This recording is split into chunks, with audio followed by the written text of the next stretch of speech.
All right, so if you guys don't know who Claire on the Road is or Claire Somewhere, she has two different YouTube channels and she moved out of her roach infested house a couple of weeks ago. I've been out of my roach infested motel now for approximately 80 days. And in that time, it's given me a chance to reflect on what it felt like to not be able to have anything in your house that wasn't covered in cockroach poop, cockroach eggs, or mothers giving birth to roaches. And as she talks about it, she defines roaches as a symbol of poverty. I I do live in some sort of poverty. I mean, it's obvious. I don't own a home. I don't have a good job. My car is old and disgusting. It's all the signs are there that you're poor, but so many people choose to ignore them because if you have to accept the fact that you are poor and the fact that there's nothing you can do about it because it's not like you could just like her big gripe in this video was someone left a comment saying that you need to make more money. And I've heard this throughout my entire life. And if you're like me, you're working 7 days a week, often one job all day. Either you start working before your normal job and you work after your normal job, but you're constantly working. So when someone walks up to you and says, you need to get another job, you ask yourself, it's like, what is this person thinking? Not all of us have the aptitude to make good money. In fact, most of Gen Z is either making $15 an hour or a little bit more. You're talking entire generation of people who are out there working crappy phone jobs or warehouses or retail. Somewhere out there in the world, Mello's stacking something, right? She's out there in the world right now stacking something in order to make a living. It's hard work. And you know how I know it's hard work? Because you don't lose 30 to 40 pounds in 8 months if your job's easy. You lose a lot of weight at your job because the job is very hard. One of the hardest jobs I've had in my life and the lowest paid jobs in my life was pushing shopping carts. And when you're pushing shopping carts in your 30s, you have to ask yourself, what did I do wrong? And for most of us, we didn't do anything wrong. This is the job economy that's out there. These are the jobs that we have to do. And the worst part is that the overall quality of our lives is super disgusting. I just ate ramen for breakfast. Again. Not because I wanted to, but because I had to. And there's nothing you can do about that situation. Claire on the road is living in her car with her dog right now. Not because she didn't go to school, not because she couldn't do better. It's because she could never find a job. And with that said, I took her script from her video, put it into Chat GPT, and this is what it generated. This is the opening monologue. Everybody keeps saying it's like it's simple. Everybody keeps saying it is like it's simple. Just make more money. As if a bigger paycheck magically fixes everything. Like roaches disappearing the second your bank account goes up. But the truth is, poverty isn't a phase, it's a trap. And sometimes the harder you try to escape, the tighter it squeezes. Poverty is more than a trap. And it's not a phase, it's a lifestyle. When you have to learn to be poor, and you're talking long term poor. I mean, I've had one minimum wage job after another for an entire lifetime.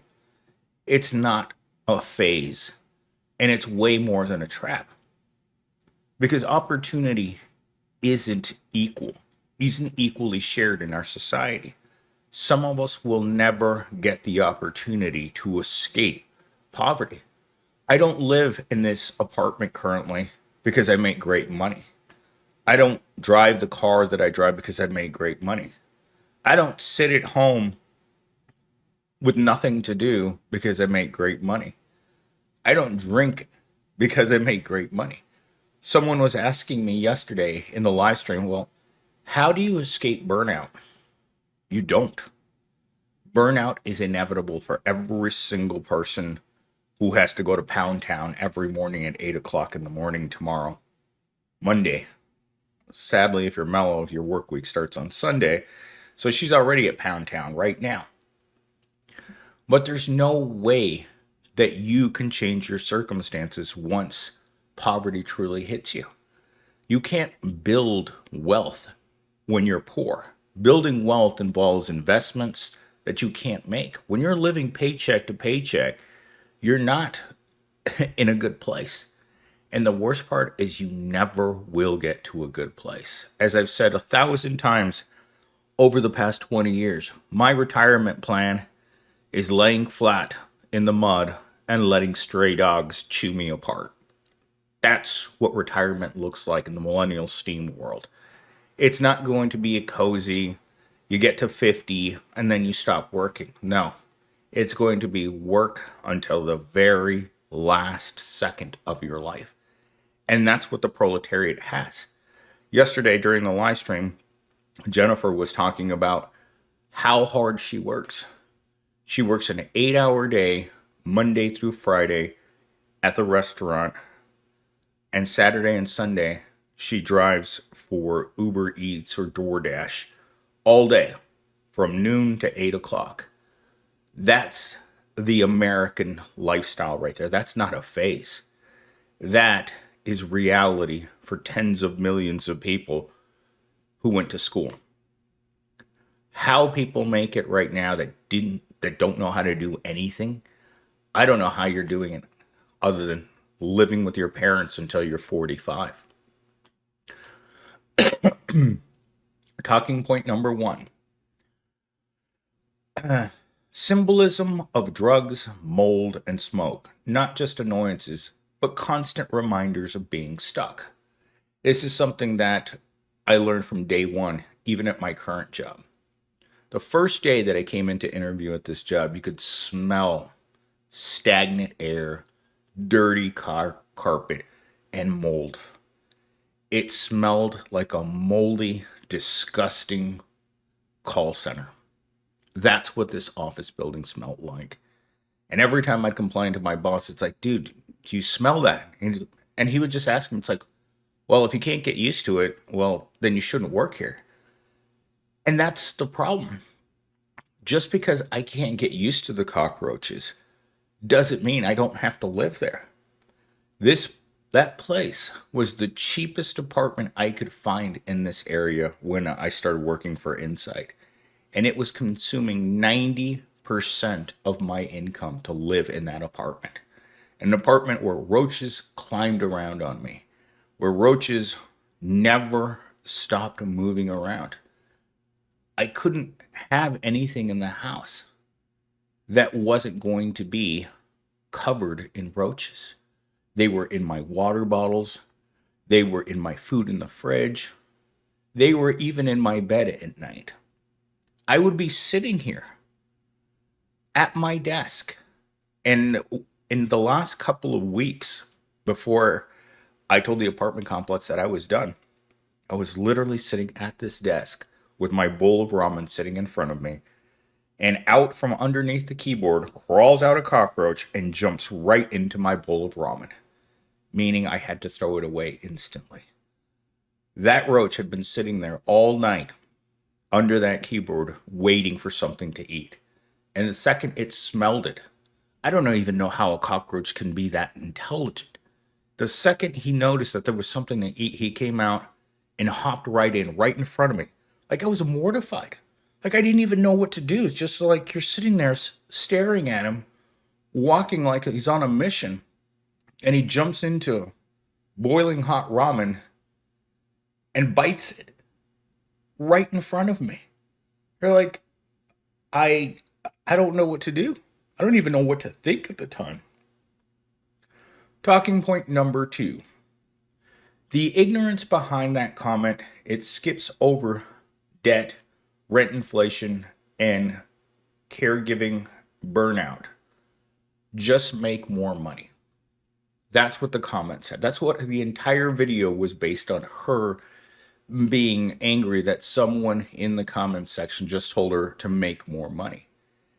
And as a person who's worked in retail for many years, this ignorance among people who don't understand is commonplace. The general public dislikes poor people with an absolute vengeance. See a person paying with food stamps, call them out at the grocery store. Don't call out the system that's broken. Call out the person who's having to use food stamps. I mean, there's still a girl I see every single day at my gym who, during the pandemic, found out that I was getting unemployment. And she called me despicable and would never spoke to me again. Every time she sees me at the gym, she acts absolutely disgusted by the fact that someone had to have unemployment benefits. Even though you've been paying into the system your entire life, the utter disdain for someone like that in our society, for someone who has the audacity to need help. The look on her face that day and every other day that I've seen her is absolutely, you're a piece of crap, millennial Steve. You're a piece of crap because you didn't work harder. And she's got like a bunch of kids. I mean, 6 or 7 kids. But her husband makes great money. I think her husband's like a CEO of a hospital, and she's the vice president at a different hospital. So she's making easily $250,000 a year. And the worst part is she works out, and she's still really fat. And yet she has the audacity to look at everyone else and think she's better than everyone else. And you're just like, this is what people come into the comments to do. They come into the comments to make fun of you for creating this type of content. We all hate Evil Corp. We all don't like assuming the position at Pound Town. We all don't like the fact that we're not making enough money, that we see our coworkers failing in real time. I currently, at the job I have now, I have to witness people eating ramen in the break room. My coworkers eating ramen at lunch. My coworkers trying to squeeze out a living from these paychecks. These are people that I talk to every single day. And that coworker that got fired a couple months ago now, he was living with his mom at age 47. This is a guy that feared getting fired so much that it became a reality. He told me 100 times that he didn't know what he was going to do if he lost his job, because he knew that if he lost his job, he was going to end up homeless. This is a guy that used to work at Microsoft, that's lived in these places, these roach-infested places, been addicted for years at a time. This is a person that worked really hard. And Evil Corp just tipped its hat and tossed him out. Why? It was burnout. We all sensed it months ago. It was just pure, inevitable burnout. So when you guys ask me in the comments or in the live streams, how can you avoid burnout? You can't. It's baked right into the system because you're working really hard for practically nothing. Your personal problems don't stay at your front door. Your personal problems come with you like a monkey on your back to work. Every day while you're working, you're thinking about how you're going to pay your bills or how you don't want to go home because your house is full of roaches. But it's all that you can afford. Roaches are more than just roaches. They're symbolic of the America that's currently available for the average person. Being told to level up when you're already running 3 jobs and living in your car. Level up. What does that even mean? When I hear politicians talking about upskilling people as they lose their jobs, or if you're a federal worker that lost your job because of the Cheeto in chief, what are you supposed to do? You're 40 years old and you've been doing the same job for 20 years. And now you're serving fries at McDonald's because you couldn't find anything better. It's the exact same problem that happened to my physical therapist in October. Her husband was making $150,000 as a sales manager. And one day he comes into work, and just like that, 8 years of loyalty to the corporation, and Evil Corp says, you know what? We can get this job done cheaper by dividing up your job into minimum wage jobs. And just like that, his entire family was thrown into pure chaos. I remember how afraid she was of the eviction from their home. The the bill collectors calling, the repossession of their cars. It all happens very quickly once you lose your good job. And for her, it was one day she was worried about what they were going to do. And the next day, she was packing up her family to move to Baltimore because that's where the next job was. It wasn't about whether or not they could make a decision on whether or not he was going to take that job. They offered him the job. He needed to start Monday. And she's with the lucky one. One of my other work friends, her husband lost his job at the beginning of this month, I believe. And they have been trying to figure out how to raise a family on one income. They simply can't do it.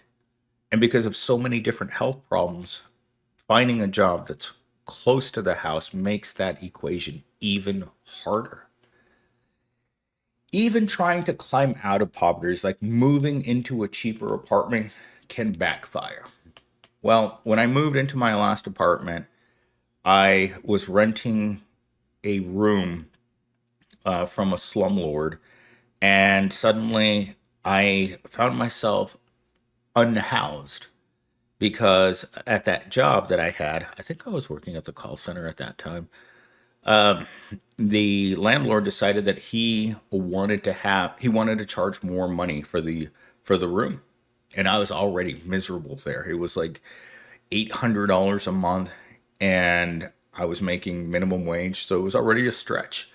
So when he raised the rent and moved in some very unsavory characters, like I've lived with people a long time, but once you start moving in the elderly into your rental property, there's something not right about it. Your roommate's an 80-year-old man that can't move and has like it was really really gross. Just the smell in the house was gross. And so you find yourself, because I didn't have a car then. So you move from not from having really crummy housing into having housing that's even worse, and it's more expensive. The cheaper apartment thing isn't really a thing. In fact, I make fun of this scenario all the time. It's like the people who can move out to the outskirts of town. The people who can't move to Glendale or Peoria. In fact, I was telling Mello about this the other day, and she's like, yeah, when I first moved up here from Tucson, all I could afford was living in Peoria. If you guys don't know anything about Arizona, Peoria is not the best part of town. In fact, I've never actually been in that area in my car. The last time I was in Peoria, I think I was with my parents, and we were driving through it. And I thought to myself, you know what? This is a pretty crappy part of town, even as a kid. Because as a kid, I always lived in East Mesa, which is still fairly nice to this day. But there are parts of the city, at least in the Phoenix metro area. I imagine it's like this all over the country, but you can be driving down Southern Avenue, and you can be in a nice neighborhood, or you can be in the ghetto. From mile to mile, if you drive from one side of the city to where the city ends, you're going to see that flip-flop. And a lot of it has to do with them bulldozing over low quality areas and then building luxury apartments or condos. Because our society loves to build for people who already have money. If you don't, well, you're out of luck. Because not many construction companies want to build housing for poor people. Affordable housing isn't even in the thought of any builder right now. You go into Scottsdale, or you go into any part going north of Tempe, As long as you're going north, you're only going to find luxury housing. But with that said, I think I can end the video here because I got to get ready to get to the gym at 8. I I don't like getting to the gym late. I feel like gym is a contract between me and staying fit. So I'm going to leave this video here. If you guys get a chance, go check out Claire's 2 different channels, Claire Somewhere and Claire on the Road, and let me know what you guys think. Whether or not you think this is legit, or whether or not you guys think it's something else. And I will talk to you guys in the next video.